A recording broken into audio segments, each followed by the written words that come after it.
Bugpis yan. Abay, tinawag ko sa'yo nung naglulutnog ng huli Wala kayo? pang amoy lang isang Nazareno. Kung nga plastic dyan na ano. Sis Jane, pakuha nga ako isang plastic na ano. Yun ang plastic na electric fan. Oh, diba amoy ang bango-bango? Kasi may plastic ng Nazareno. Wait, kuha kaming kuhanin mo yung cooler dyan na maliit, Sis Jane. Cooler na maliit, kuhanin mo. sige. Siya, tatlo? Ikaw naman tatlo. Okay, bibigyan ko yung pagbukot lang. Kawawa naman si Uto. Meron pang iba sa loob. Tanggalin mo muna yung isa pa ikuha ng cooler. Sari-sari Para yan. lalagay yung yelo. Para malagay. Cooler daw. Yung cooler, lalagay yung yelo. Ayan. Sari-sari. Okay na yan. Yan yung pinaglalagay mo. Kumuha na kayo. Hindi, pili lang ako ng ano. Sige, kumuha na kayo. Ako yelo, lagay mo dito. Yan. Sige pa, walang plastic. Lagay mo ganyan sa akin. Ano na cooler na? Pwede niyan daingin. Pwede. Ano yun yung timba? Ayun, lagay mo sa plastic. Kasi gagamitin namin yung yelo. Okay, amatira akin na. Lalagay namin Kuha na kayo. ball. Negotiate ko. Laki na sa ilalim niya. Koy. Laki na nasa ilalim niya, Koy. Hindi naman. Papalitin niyo ito ng ano sa akin. Bibigyan niyo ako scrap. Ay, bakit wala pang buko? Wala pang buko, wala pang tubig. Eh, magdakutin niyo na kasi Dahil yung pala mga ako pa pwede ng niyong tubig, oh. idaing. Tapos mapadalan si nanay. Ilalagyan mo hangin naman lumalabas. Hangin mo nung hangin, kami galing sa hangin. Kami tilapia. Ay, may alimango pala nasama eh. Kamay na lang. Maraming isda. Ayan! Sige, takot. Maraming ano dyan, may bangsus dyan. Ito po, hindi lang pwede yan. Madudurog. Ito mo yan, maliliit na Madudurog. Wala ko ba nilagay? Ayun yung mali. Sa ilalim niya malalaki. Oy, hawak ko na. Ayun. Yan. Wala turuan. Timba, dala mo baka ititinda mo. Ayan, patay na. Wait lang, kukuha ko sigarilyo. Yan ang laki. Hindi yung malalaki yan. Maraming malalaki dyan. Ay, bebe. Papadala ko to kay Carisha.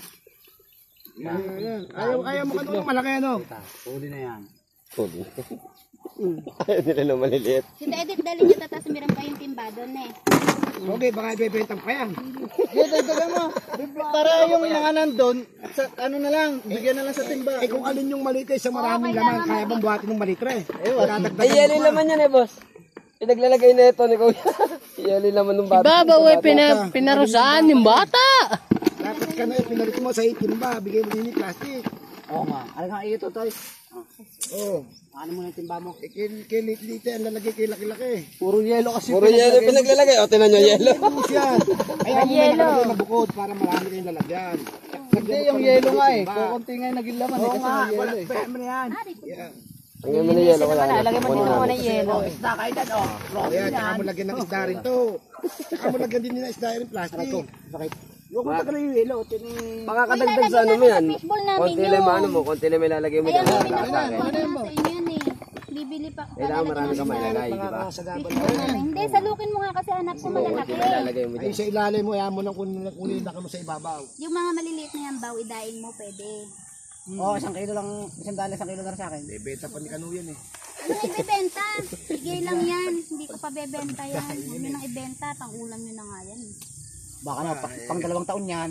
Idaing mo nga, stock nyo. Tingnan mo mamaya kung di bumubula yan. Bibigyan nyo ako scrap pa. Scrap, bibigyan mo ko kano ha? Ano, bibigyan mo strap ha? Bibigyan mo ko scrap. Ganda sa gym yan. Malaki yung plastic na nasa likod. Yung maliit yung pinaglagyan mo.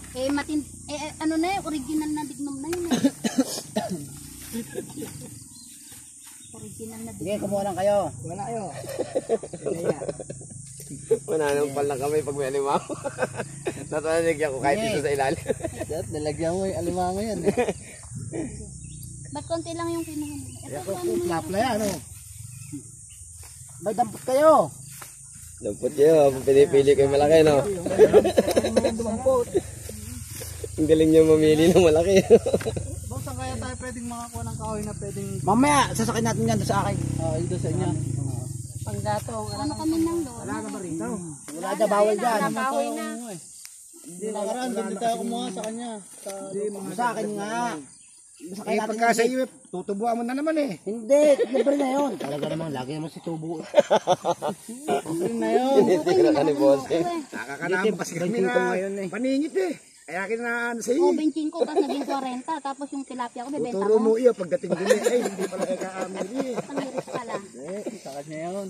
May sayote pa nga eh. May sayote pa ba doon ba? Hindi ko lang alam ngayon. Yan kasi pati maliliit, idain nyo na lang. Tama na! Hinila yung cooler. Akin na kaming cooler. Inyo na tong timba. Baka benta niyo pa yan. Yan ay doon nyo dinala. Saka ibinalik kay cooler. Wala nga magbubuhat. Andiyan ba si mami? Kunin lang ng kawayan yan eh. Si mami Kung andyan. kayo ng timba kay mami, saka ano. Galing ng bata, natakot nyo? Yan, yan. Ano? Pinuno mo ng pinuno, nasa ilalim ng Siyempre, bulig anak yan. ni Jingjing yan eh. Wala ka na paglalagyan ng bulig dyan. Ito, Tita Edith, oh. Teka, Okay na, kay Caris. Ayan na, may sabaw na, lalabas na yung bulig dyan. Tapos yung matandang ano doon, ano kaya kaya pa kalagyan niya to? Yung si ate ano doon, yung matandang babae. Baba. Tapos lang. Ikibag na yung bulig dyan eh. Dali. Sa ilalim.